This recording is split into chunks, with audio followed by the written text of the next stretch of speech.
I fear for any woman who gets close to Charlie Kirk. Fear of what? Like violence? If you're a woman who believes in what he believes in, I just fear a little bit for you because men who believe in Charlie Kirk's views are often more violent, more upsetting, more rigorous. How do you come to this conclusion? You know Andrew Tate? Andrew Tate is very similar to Charlie Kirk. Are they? Yes, I think they'd be great friends. How are they similar? Political views, ideals, energies. Are you suggesting that Charlie Kirk's wife is at risk of violence at Charlie Kirk's hands? Maybe not even his hands, but you know, I bet he has a lot of friends who are dangerous and upsetting. You're saying somebody in Charlie Kirk's circle has a high likelihood of assaulting Charlie Kirk's wife? You know, I'm not saying that per se, but Sounds like what you're saying. I would not feel comfortable in a room with Charlie Kirk and his friends. Hello， 大家好，我是利恩。有一次我在网络上看到刚刚的这个影片的时候，我真的可以说不可置信啊！怎么会有女生对 Charlie Kirk 会有这样的看法呢？不过后来想一想我就发现可以理解到一件事情是什么，就是现在的女性基本上你可以分成两种，一种就是属于支持极端女权主义的女生，另外一个呢就是对极端女权主义抱持迟疑态度的女生。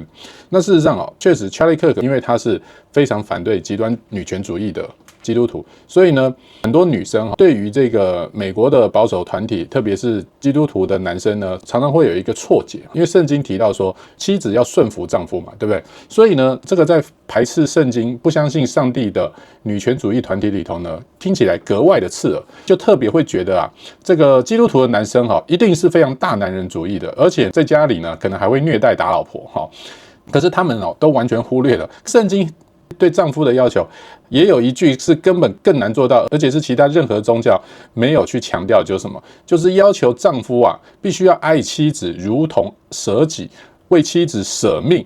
太难了。那开玩笑，如果真的男人可以做到爱妻子比爱自己更高，要为妻子舍命，那你说听在极端女权主义的耳里，会不会每个都鼓掌拍手叫好？实在是太刺激了，我真忍不住要赞美他呀！一定会嘛？可是呢，女权主义就忽视掉这一句，因为你现在只要男生，好比说反堕胎啦，这个不赞同女性有身体自主权啦，所有这些都视为是对于女性的一种打压或者是挑战。可是女生真的是只有这样吗？并不尽然啊！在美国有非常多支持保守主义的女性呢，她们就完全不会认为像 Charlie Kirk 这样的基督徒男性呢，对女性有任何的问题。而且更重要就是说，在基督教团体里头，离婚率反而是最低的，是最属于呢提倡一夫一妻守贞的婚姻概念的，反而这些特质都是女性比较向往一个男性对家庭婚姻观念的标准。我今天呢要带大家好好的来看 Charlie Kirk 谈两性关系的影片。你可能不晓得美国转捩点呢，另外有特别针对女性举办的一场叫做青年女性领袖高峰会 YWLS， 每年都在美国的德州达拉斯呢来举办。这个活动的宗旨呢，希望能够培养女性领袖，强调信仰价值，还有家庭、婚姻伦理以及婚姻健康关系。那今年一样在6月13号到15号的时候呢，在德州达拉斯举办。那每次呢，除了会邀请一些知名的演讲者之外，最重要的一个重头戏就是 Charlie Kirk 一定会带着他的妻子艾瑞卡一起出席，会以这个非常敞开的夫妻身份呢，公开的面对在场2500多位的女性参与，来谈如何能够面对现在女性在选择伴侣或者说选择一个好的交往对象所遇到的压力以及困境。我觉得特别的有意义，跟大家分享，让大家好好的看到探讨现代女性所面临到的婚姻以及抉择的压力呢，都是基督教保守主义团体呢非常关心的议题，帮助女性如何能够去实现个人工作事业上成就以及家庭生活上美好关系的平衡。我们就一起来看这个有意义的 Charlie Kirk 的夫妻对谈，顺便可以去看到底你觉得 Charlie Kirk 的太太过得幸不幸福吧。 Let's go. Thank you, everybody. How great is Erica, by the way? That's not easy to do, I'll tell you what. And it's amazing. She's an incredible mom and working on Bible in 365 and Proclaim Streetwear, and then she gives an amazing address like that. And so many friends here. You know, this is our 10th annual Young Women's Leadership Summit. We've been doing this for 10 years. Real women only, because there's only such thing as real women. I want to say a special thank you to our friend here, Karen Duddleston from the Duddleston Foundation. They've been so generously supporting us for years. So thank you. Without you, none of this would be possible. And so we're just going to chat for a second here, and then we wanted to open it up for questions from you, which is the most fun, but no political questions. I'll be back here tomorrow. We can do that if you want to talk about all that fun stuff. Literally just want questions for both of us about relationships and raising kids and getting married and all that stuff that you might have questions about. Mm-hmm. That's what we want to focus this Q&A on. So, Erica, great job again. Thanks. I love you. I love you too, baby. And so a lot of these young ladies have competing pressures right now. Okay. Some might even have parents that are like, hey, you got to get a job, you got to build your career, you got to build money, marriage can come later. Mm-hmm. Marriage can come later. However, some ladies might be getting different advice from this conference or from even inside. They say, boy, I might want to get married sooner rather than later. How do they balance that in a godly and biblical way? That's hard because usually those voices are coming from your parents. I mean, they were for me. And so it's hard because you're in that in-between of honoring your parents, but also knowing that there's a conviction in your heart to have a family. If you want, you can literally write down what your career, what you want that to look like on a piece of paper, put it in an envelope, go pursue. If you find the right guy, that's 90% of the problem is finding the right person first, then building your life. And once you do find the right person and your family loves them, your parents are going to be way more understanding and into the fact of you having a family. I think that's 90% of the... So let me ask you, raise your hand if you had to choose between amazing career or amazing family. You have to choose. Who here would choose amazing career? Raise your That's hand. fine if you do. That's please. fine. Like, seriously, please raise your hand. There's a couple hands. Amazing family. All the other hands got it. Okay, so for everyone that rose the hand of amazing family, how many of you every single day it's your purpose for being is finding a husband then? Every hand should then go up. But I thought you said you wanted an amazing family. You have to prioritize and aim at what you want the most. I might be the only speaker that says this these next couple of days. You just have to make sure that you find the right... No, I know, but you have to prioritize it. I know, but you can't be like a heat-seeking missile where you're like, you see a guy in the back room and you're like, hi. Like, you can't, there's like some nuance. I get what you're saying. I understand his sentiment. If you're not married by the age of 30, you only have a 50% chance of getting married. And if you don't have kids by the age of 30, you have a 50% chance of not having kids. You should know that. And I'm not telling you anything that is that provocative. It's just the data, right? Having children are a gift from the Lord.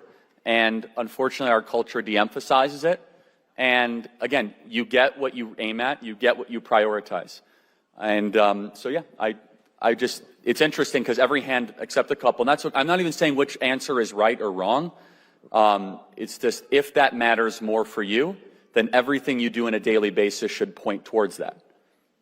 To add on to that, for the women who are getting married after 30, that's okay. I'm trying to bridge the gap here because it is okay. It's not ideal. It's not probably the best statistical odd position for you, but God is good. And there's nothing wrong with it, right? It's right. Just, I find. No, it's good. This is good. No, if you just want happy talk, then that's fine. It's good. God is good. You'll find your human. I found mine. And he's amazing. So, how do you tell young ladies to navigate the pressures of hookup culture on a college campus, where they feel pressured that if they don't get into, let's just say, sexual situations with a male counterpart, then they will not be able to find a boyfriend or a husband? He's not meant to be with you. He needs to honor your purity. Save it for your husband. That's simple. Save it for your husband. Talk more about how they should go about doing that, because the pressures are so enormous, from free contraceptives to the podcasts they listen to. How many of you feel as if it's very difficult to maintain your purity on a college campus? Raise your hand. Okay, not actually, it's less than I thought. So it's easy, good. No, I guess it's fine. How many people would you, what percentage of young ladies by the time they graduate college do you think still are virgins? What? Less than 25%? So it's not that easy. Okay, that's interesting. No, I just think, I'm just trying to process it, because I don't think the church talks enough about purity. Right. I think it's incredibly important, and we should tell young men and young ladies to save themselves for marriage. It's a beautiful thing. Right. No, I agree. Because a lot of people will say, well, how do I know that I'm compatible with that person unless I test drive the car before I buy it? That's not a real thing. Don't listen to that lie. Because when you make that covenant with the Lord on that altar, don't let that fire burn out from the altar. That love is so special and so powerful. You will have natural chemistry within that marriage. It's not like you're marrying a robot. It's like you married your soulmate. You married the person who God made for you. You're going to be compatible. You should know that. So then the question that a lot of young ladies have, but how do you know? How do you know this person is right? And second question, if these young ladies have a liberal boyfriend, should they dump him? 100%. How many of you have a liberal boyfriend? You have a liberal boyfriend? Oh. Don't boo her. Pray for her. I'm just going to tell you, you can't change them. I'll tell you right now. You can't change, no. You're great. 查理柯克他们夫妇呢，他们对于特别在美国哈，对于这种政治主张是自由派还是保守派啊，他们就有非常强烈的主观认为，在这个部分上面最好是同步的。那这一点我其实是同意的哈，因为毕竟两个人在谈恋爱的时候那种甜蜜期的维持是一个暂时性的关系，长期其实还是要看两个人彼此的价值观。好，相同政治类型的左派跟左派结婚，跟你是右派跟右派结婚，是为了彼此的幸福的好处。对于幸福感上面来讲，其实相同的类型会比较容易。其实这个我们在台湾很能够就感觉到嘛，对不对？这个通常家里只要一到选举的时候，如果爸爸妈妈是不同政党支持度的话，往往可能就有一段吵架或者是冷战要经历那小朋友呢就只好默默忍受这在台湾也很常见。我个人是觉得说，在台湾其实它的意义反而不见得那么大，而在美国会来得更重要，是因为在美国支持左或右它取决的是包含你的宗教信仰的态度是比较有关的。所以万一你跟不一样的人进入婚姻的话，你后面要付的代价可能会更大只能说风险相对更大。但是你说有没有绝对就不能结入婚姻？我的看法是没有办法论绝对，没有办法论绝对。But so how does a young lady know, and is it ever too early to get married? If they're 22 and they feel as if they found the right guy, is that too early? Well, if you're either way, whether you're younger, whatever age you are, I think going through, I know it has a stigma, but premarital is amazing. You get to learn so much about the person you're with, and I have seen it prevent marriages that should not be happening because they are so young and naive with things, and they're so lustful because they haven't gone down the road of having, they're saving themselves, so they're just like salivating. Go to premarital. You'll learn a lot. When you know he's the one, here's an example. When Charlie sat across from me and he said, I want to date you, you want to be with someone who has every intention to not mess with your heart. You're going to know. I know it sounds cliche, but you will know. He's not going to treat you like an option. 很多观众朋友可能是第一次听到，在男女交往阶段，在教会里面有一个非常好的资源啊，就是婚前辅导。那婚前辅导呢，它并不是强迫性的要参加的，它是一个自由自发性的提供的服务。也就是说，你跟你的另外一半在交往过程当中，好，你们可能想要论及婚嫁，那么教会多半会鼓励你们先去参加 premarital， 就是婚前辅导。婚前辅导的好处是，可以借由牧师或者多半都是已结婚的一些专业的辅导呢，他会去评估你们双方在进入婚姻当中的一个适配性啊，就是有没有一些也许会妨碍你们进入婚姻的条件。很多人就是说，他其实是处于长期啊，在一个就是交往很久，怎么样都觉得说，好像两个人始终没有同步的这种频率跟步调。那有的人会感觉困惑。那透过婚前辅导呢，也会比较清楚的敢去面对两个人可能实际上不适合的部分，好，而毅然决然的勇敢分手。所以婚前辅导并不是他在帮助你说更快速进入婚姻，好，并不是，他是在帮助你评估你们对于进入婚姻有没有一个共同的价值观，那适不适合？好。What advice would you give to young ladies where they are much more motivated than their boyfriend? How many of you have this problem? Raise your hand. Ooh, that's tough. It's a big. I think it's a big problem. Yeah. Now I think that you should both be motivated, but if the woman is much more motivated than the man, would you agree that ends up causing structural issues? Right, because the man then ends up leaving his pants on the ground and the woman has to put them on. And so then she becomes the breadwinner, because then the husband's just chill and is like, I'm fine with, not going any further than the level that I'm at, while the woman is aspiring to be more and more and more. So then you become uneven and unequally yoked in your relationship or marriage, and that's just a recipe for disaster. It becomes disordered, and there wasn't a ton of hands, but there were enough where it's a noticeable issue, and I find it from the young male perspective that there's a whole longer speech I could give about the problems with male masculinity. How many of you think that the current dating pool of young men is not great? Raise your hand. Okay. So no, this is very important. Every hand went up. This is very important. What if I told you if every hand of young men think that the dating pool of young women is not great? So who's right? Oh, you guys are right. Okay.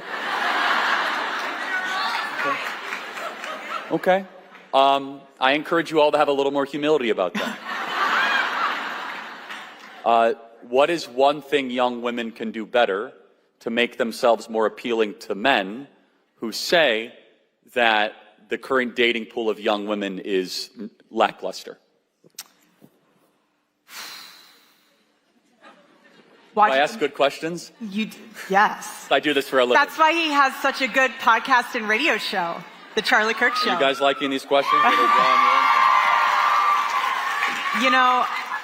This might be so simple, but people pick up on the way you speak. I'm not talking about, if you sound smart or whatever. I'm saying they will pick up if you curse. They will pick up if you're speaking life over someone. Men hate when women are gossiping. Literally, the fire behind your lips is so powerful. And if you can find a way to harness your tongue in a way that's biblical, and you dress appropriately, you don't have everything hanging out, you will attract a different type of guy. Now, if you're going to the club or wherever you're going and you're trying to appease a guy that is, are you going to bring him to your mom? Are you going to bring him to your grandparents? Like, really just be the type of woman, the godly woman that God needs you to be to attract the man that he made for you. That's what you need to be.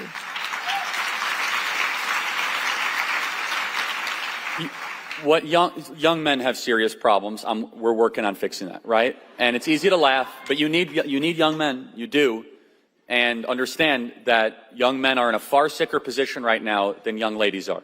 They're committing suicide more. They're checking out of society.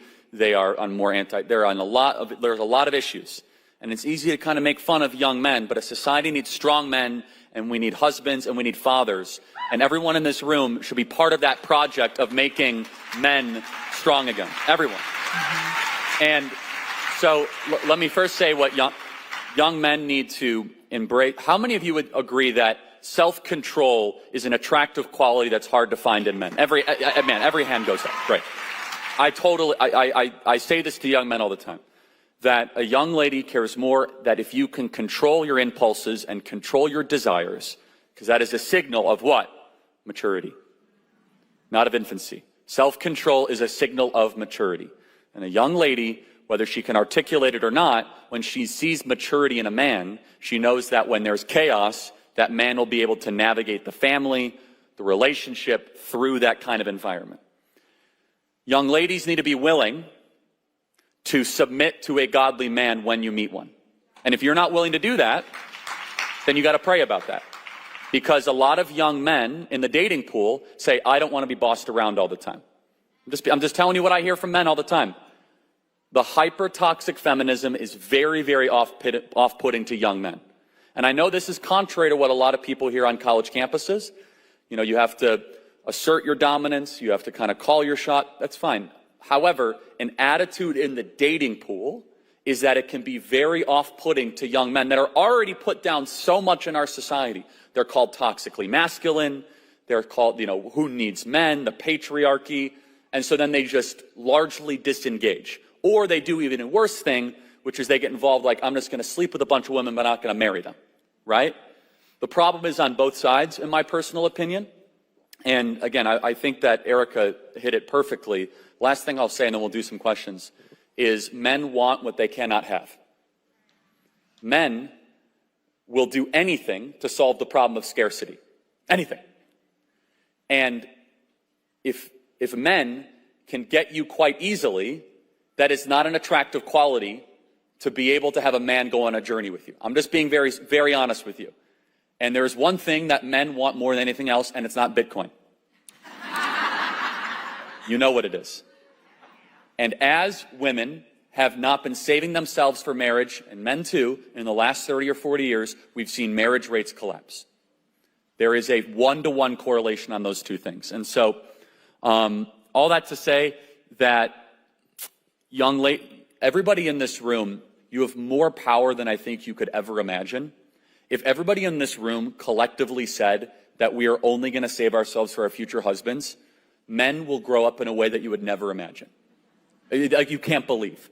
Because all of a sudden they'll be like, well, because you understand hookup culture has given men everything they've always wanted. They don't have to work for sex. They don't have to grow up. They don't have to do anything. And then women will just throw themselves at them, and they could stay as grown infants for the rest of their life. And unfortunately, it does a lot of damage to young ladies. A lot. It does a lot of psychological damage and a lot of spiritual damage. So if everyone here basically said, nope, we're going to combine our power and be pure and trust in Jesus and in God for our future husband, you would be shocked at how much the dating pool improves. 那今天呢，我是觉得 Charlie 跟 Erica 呢，他们做了一个很棒的示范，就是他们强调你对于你自己的守贞这个部分是必须要有一个信心，也就是你的守贞绝对等你进入婚姻的时候，它不会让你失望。OK， 那我想这是今天信息最宝贵的一个部分。我们这边是超级针对，我们就下部影片再见，拜拜。If I could write a song for